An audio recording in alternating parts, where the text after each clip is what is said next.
Hello friends, మనం అందరం ఈ ధూప్ స్టిక్స్ని ఇంట్లో పాజిటివ్ ఎనర్జీ కోసం వెలిగిస్తాం కదండి. ఈ ధూప్ స్టిక్స్ని ఎంతో సువాసన వచ్చేటట్టుగా చాలా ఈజీగా ఇంట్లోనే తయారు చేసుకోవచ్చు.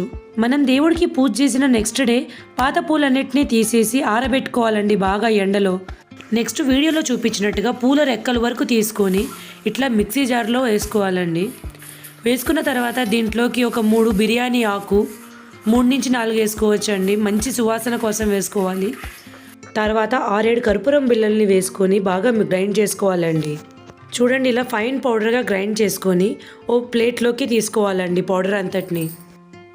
ఇప్పుడు ఈ పౌడర్లోకి నేను 2 టేబుల్ స్పూన్స్ ఆఫ్ నెయ్యిని తీసుకుంటున్నానండి. ఆ తర్వాత దీంట్లోకి గులాబ్ జల్ని కూడా వేసుకుంటున్నాను కొద్దిగా. ఈ రెండింటిని వేసుకున్న తర్వాత బాగా కలుపుకోవాలండి. ఒక ముద్ద అయ్యేంత వరకు కలుపుకోవాలి బాగా ఈ పౌడర్ని.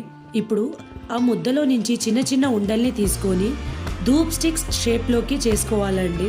వీడియోలో చూపిస్తున్నట్టుగా చిన్న చిన్నగా ప్రెస్ చేసుకోవాలండి ధూప్ స్టిక్ షేప్లోకి. చూసారా అండి, ఎంత సింపుల్గా మంచి స్మెల్ వచ్చే ధూప్ స్టిక్స్ని రెడీ చేసుకున్నాము. మీకు కనుక ఈ వీడియో నచ్చినట్టయితే ప్లీజ్ లైక్ చేసి సబ్స్క్రైబ్ చేసుకోండి.